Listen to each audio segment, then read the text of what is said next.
Here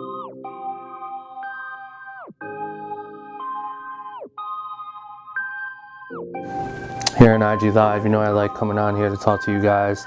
You're gonna go ahead and request to be in my live, and then I'm gonna choose you guys at random. You're gonna join me here on my IG Live feed, and then you're gonna ask me a question, and I'm gonna try to help you to the best of my ability. Cool? Beats, grinds, and life. You're first. There you go. Hey, what's up? What's going on, man? Where you calling from? Portland, Oregon. Portland. All right. It's kind of early over there, right? Yeah, it is. That's what's up. Backed up my internal hard drive, and I just got a new hard drive and SSD.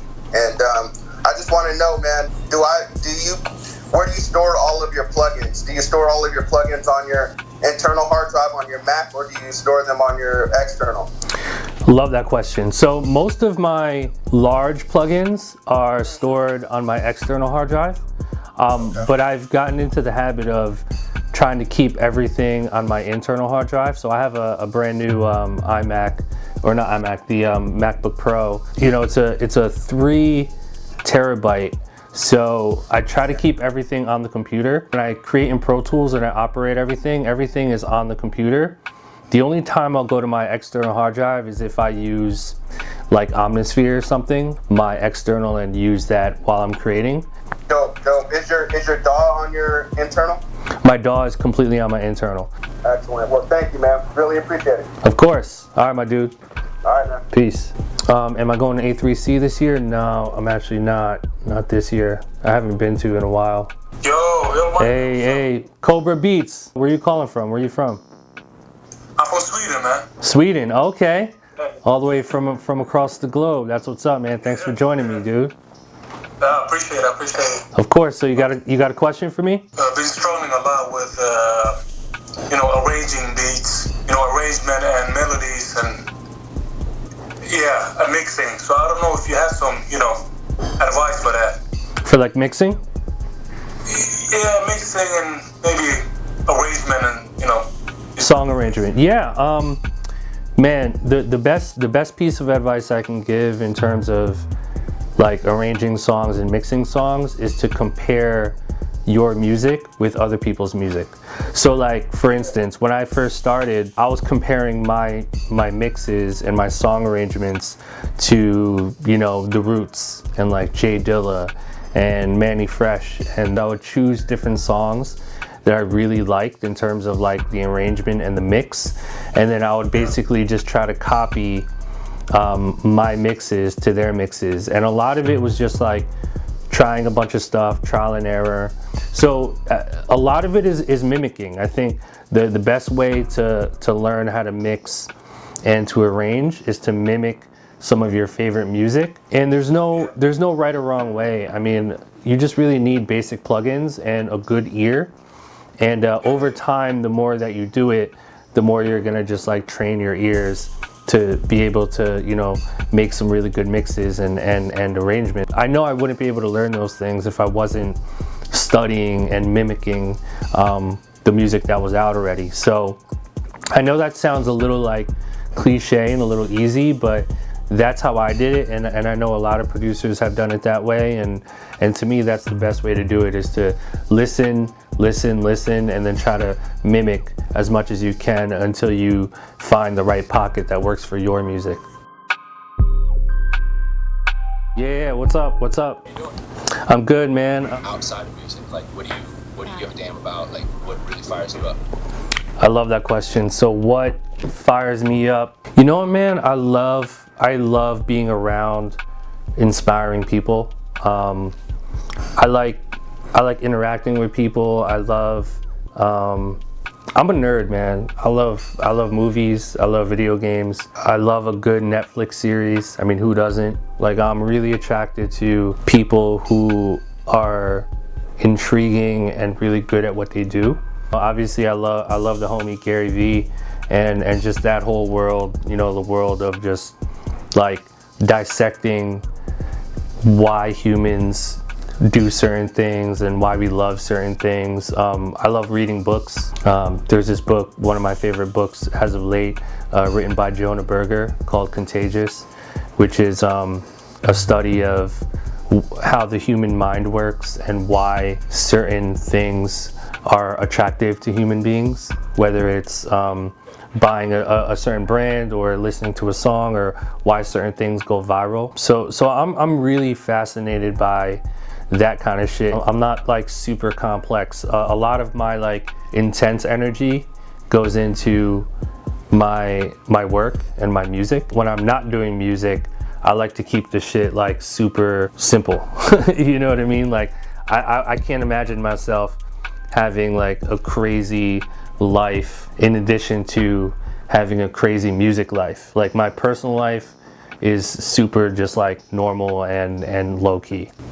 I just finished reading The Power of Habit. What'd you think? I loved it. Yeah, exactly, man. Like, you know, all those like self-help books and how to, you know, how to interact with the world and how to talk to people and stuff like that. All of those things are really, really, really good investments for a music creator. You know, a lot of us as producers, we don't have access to that kind of shit, you know? So, and our job, what we do is very much a people job where we're around different people all the time. So if it's hard to deal with people, then it'll be really hard for us to do our job because it's such a people business. So investing in like reading those books is like probably the best investment anyone can do. I think it's interesting to have that discussion in our space, like the music producer space, because we don't have really any leaders that are really talking about this stuff, and we need to talk about it more. And you're doing, shouts to you, man. You're doing a great job with that. Thank you so much, my dude. All right, guys. The name of that book was called Contagious by Jonah Berger, Berger. All right, so let's do some more. Frat God, what's up? What's going on, man? Yeah, man. That's what's up. I love Florida, man. So when are you graduating? I graduated in May. You graduate in May? Okay, so you have less than a year. Cool. So the first thing you want to do, really be mindful and dedicate your time and really schedule your day wisely. So what I would do is split my week up and really just try to make every hour as productive as possible. So you want to focus most of your time making music. If being a music producer is what you want to become and what you want to do, then you need to make music every day. You know, there's this quote that I read, and I feel bad for not crediting the original person who made the quote, but the quote basically says, your future is hidden in your daily routine. If you're making beats every day, if you're producing every day, eventually the universe will realize, okay, this dude is a producer.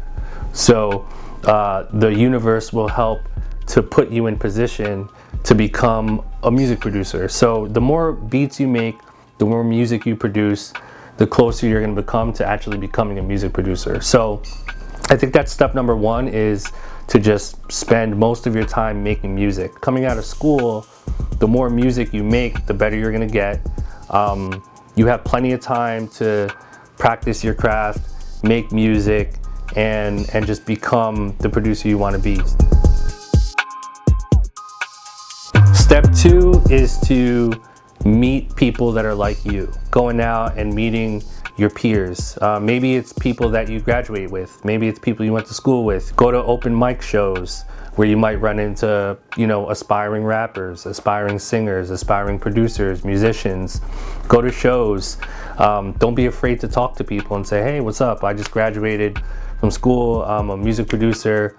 Here's my card, or check out my Instagram, or check out my SoundCloud. Get your feet wet and start linking up and talking to different people that are like you. You know, use social media to, you know, try to link up with different artists and singers and songwriters and producers and stuff like that. And really also try to get into the habit of collaborating with people. Music was meant to be a collaborative effort. It was meant to be made with other people. You know, you don't have to always make beats by yourself in your room. You know, you can go out there and find someone who plays guitar, find someone who plays piano. Don't be afraid to don't be afraid of rejection. Don't be afraid to, you know, not be able to like really click with everyone. For me, it was difficult. I was just like this kid from New Jersey, from like a small town, and I was driving to Philadelphia every week, you know, just trying to network and get to know people, and I was just trying to find rappers who liked my beats enough to like want to rap on them. And that's how I started. So I was just trying to find people who would like fuck with my music, and I knew that the better that my music got, the more people would want to fuck with me. And so that's why I spent so much time making beats and working on my craft and trying to get better. Every beat you make, every melody you compose, every person you collaborate with, that whatever song or beat you make has potential to generate income at some point, right? Whether it's a sample pack that you sell for $30, or a melody that you made the other day that you end up, another producer adds drums to, and then all of a sudden you have a placement. Or, you know, you made 3 beats today, one of those beats you put on BeatStars, and then all of a sudden someone on BeatStars buys it for $100. And then after 30 days of doing that, all of a sudden you've generated $1,500 in a month, and you've become a better producer. Every day there's something new you can do to just get closer to your goals and get closer to just growing into the producer you want to become, right? But it's baby steps. I'd rather you guys be amazing producers. So I'm gonna do what I can to help you guys reach to that. I'm gonna do everything I can in my power to inspire you guys to be better producers.